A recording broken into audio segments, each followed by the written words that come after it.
Good morning, dear students. Good morning, all of you.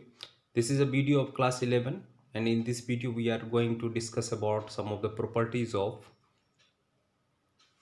alkenes. And here you can see I have taken unsymmetrical alkenes. Why this one is called as unsymmetrical alkenes? Because you can see here the double bond is there, and here this side one carbon is there, but in this side two carbons are there. So this one is unsymmetrical carbon. But if I will take equal number of carbon,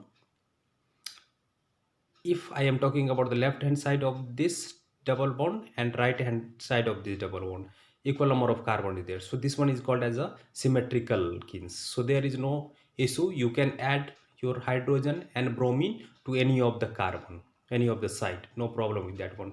But you will find some of the problem when you have to add HBr in unsymmetrical alkenes. So there should be the two products you will obtain. So here you can see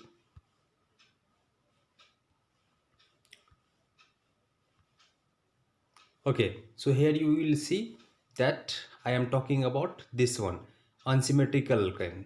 This side one carbon and this side two carbons are there. So there are two possibility. First of all, you can see that this hydrogen can come on this position also, and double bond will definitely break down. So this can be written like this H, and Br can come here, but this HBr cannot come here because this is a stable carbon having 3 hydrogen, no problem with that one.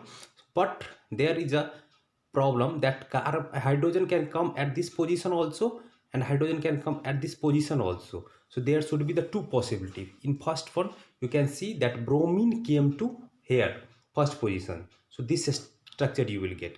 And if the bromine will come at the second position, then second structure you can see this one. Okay now, so in this two possibility are there, addition of HX to propene. Okay now, but which one is more stable we have to discuss. You can see that actually we will find this addition of HX by the Markovnikov's rules.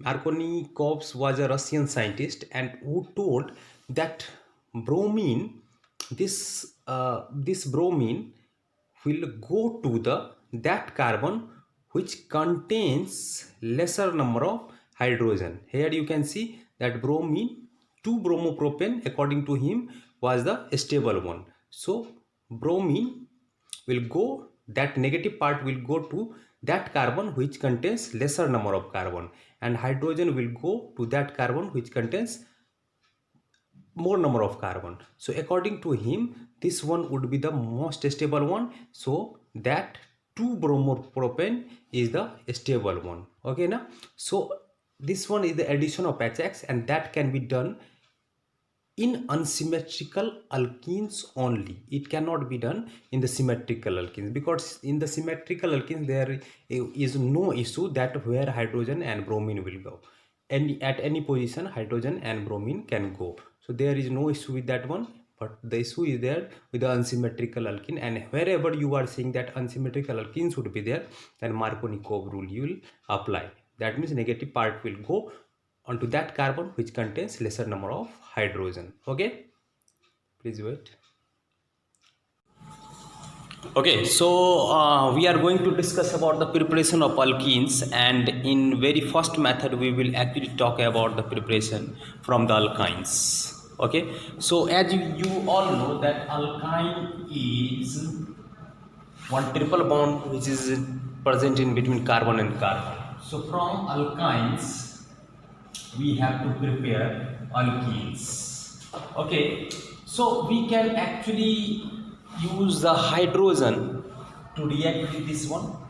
Okay, so I will take some alkyne CH triple bond CH plus hydrogen, and here if I will take PD nickel or platinum, then there should be some problem would occur, because we had seen in previous cases when I was preparing the alkanes from the alkenes, and if we had seen that unsaturation has completely end in that reaction. So I cannot take this PD, So what I have to take? I have to take one Lindlar catalyst. One of the scientists who catalyst, Lindlar's catalyst. Okay, now this catalyst is actually palladium, and you can also take in the combination of BaSO4. A mixture of palladium with BaSO4 will be called as a Lindlar's catalyst. So what happens when hydrogen is actually reacting on this alkyne, then this PdBaSO4 is actually helping in that one. But for poisoning, we are actually using one of the more mixer, and that one you can add quinoline or sulfur, so that you can use that if hydrogen is present in the excess quantity and if it is reacting further, because I need a double bond. So if hydrogen will react, then it will break down this unsaturation, it will form alkenes. More you don't want to break that double bond into single bond, you have to take that unsaturation till double bond. So this is one of the catalyst quinoline structure would be this one.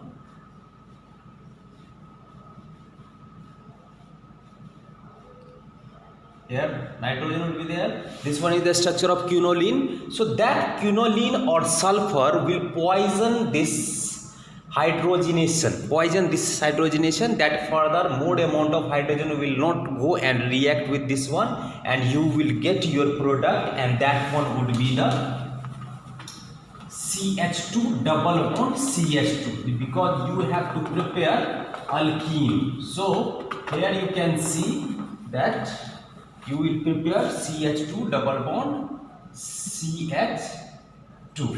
Okay, now so this one is ethene, and here you have done one of the preparation of alkene. So very first method you have done. Now second method we can do from the halogenation. Okay, now how can we actually do from halogenation? Halogenation means addition of chlorine, addition of bromine. Okay, now, or from halogenation, from alkyl halide, we can say from alkyl halides. Okay, now, okay, so what is alkyl halides? You know, you have one of the compound, that one is CH3CH2Cl. This one is the alkyl halide. Now you can write this structure as like this one: C hydrogen, C, one H, second H, and this Cl. Okay, now. Okay, so HCl. Now you know from alkyl halide how can I actually prepare this alkene. So you can see I have to remove this H and Cl. Okay, now we have to remove this H and Cl.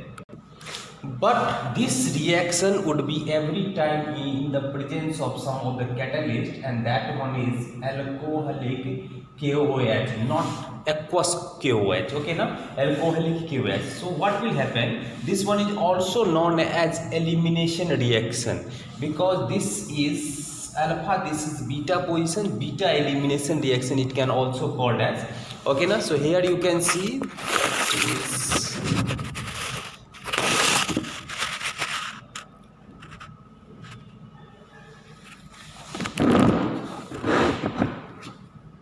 Yes, you can see this one can be called as a beta elimination reaction. How? If I will remove hydrogen from here and Cl from here, so minus HCl would be there, but this one will act in the presence of alcoholic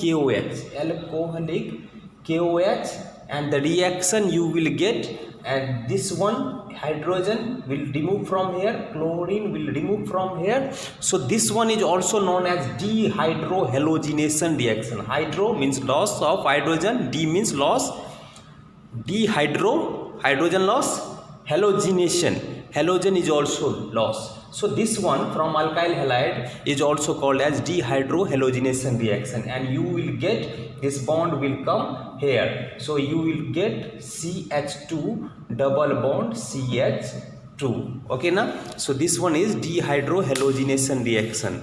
Okay, so we have done two methods of alkenes here. Okay, next method we will do in the next video. Thank you.